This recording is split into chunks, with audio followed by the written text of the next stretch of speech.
Hey guys, I'm sure it comes with no surprise to you. The market right now is in a bit of a weird place, and it's very hard to actually explain. So this month I'm going to talk about 3 stats specifically to try to help illustrate what's going on in the market. The first stat, average price. The second stat, sales to new listing ratio. And the third stat will be months of inventory. And I find that the sales to new listing ratio and the months of inventory, those 2 stats are often very good indicators of what's going to happen to the market in the future. And like I said, September is very strange, and it's very hard. The stats have really contradicted one another. On one hand, the average price, we're going to start, talk about the average price first. The average price was up 11% in September versus August. And usually when you see the average price trending up that much, 11% month over month, the other market indicators are also moving in a positive direction.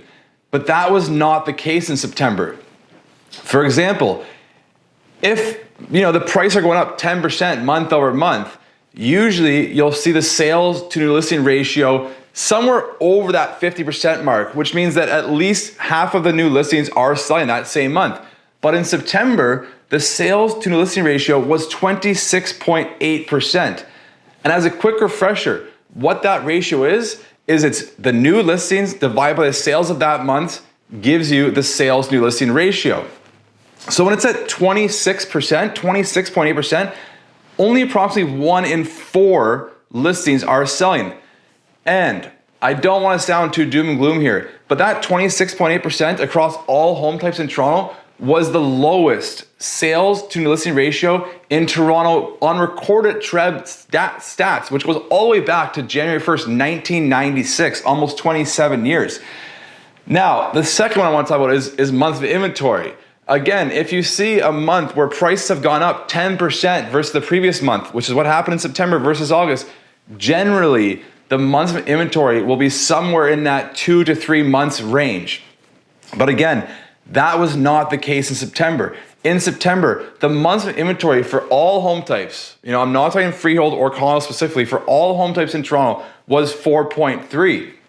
That is safely in a balanced market. And it's the first time Toronto's been in a balanced market, went all the way back to 2008, 2009 financial crisis. In fact, if we look at those same stats I just mentioned, going back to January 1st, 1996, which is when TREB first started recording stats like this, 4.3 months of inventory was the 9th highest in that entire period. So, again, the average price going up 11% in September versus August is very misleading when you look at those other stats like the months of inventory and the sales new listing ratio. And so obviously the question is, so what does this mean for the Toronto market?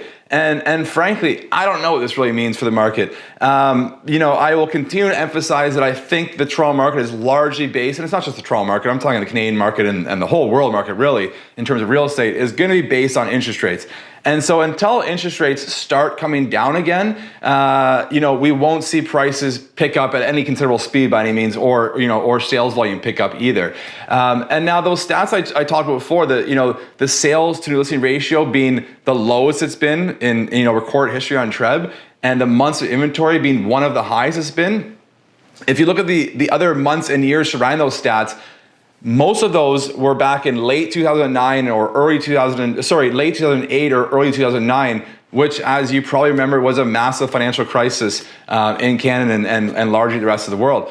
And so if our current market kind of shadows that a little bit, we definitely have some more pain before we see light at the end of the tunnel. But fundamentally, Toronto is still an important real estate market. Fundamentally, we still are lacking in supply. Fundamentally, there's still a lot of demand here and more demand to come with our, record-breaking immigration to come.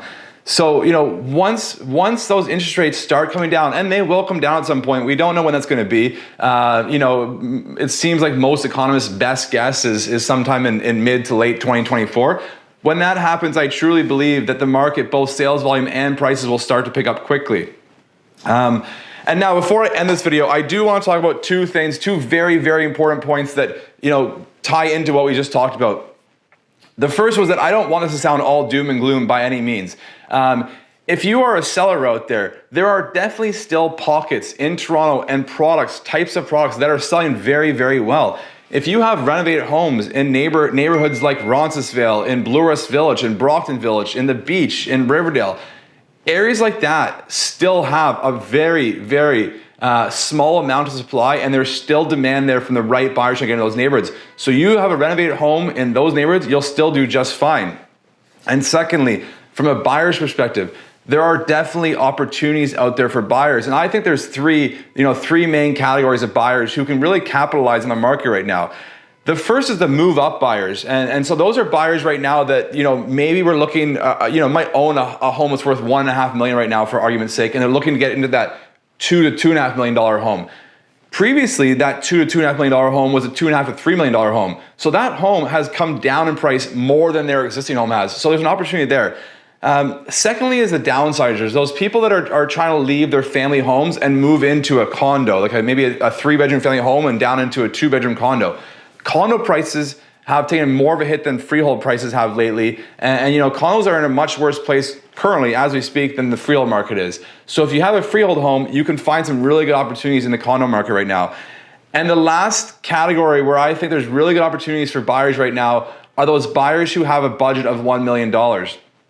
If we look back 2 years ago and you came to me and you said that you got a budget of $1 million and you want to buy a freehold home, not a condo, you basically had two options. You could look at Danforth and Vic Park area, or you could look up in, Rogers Road near kind of Caledonia, Weston Road pocket. Those two areas, the far northwest and the far northeast of Toronto, were basically your only options if your budget was $1 million and you want a freehold home.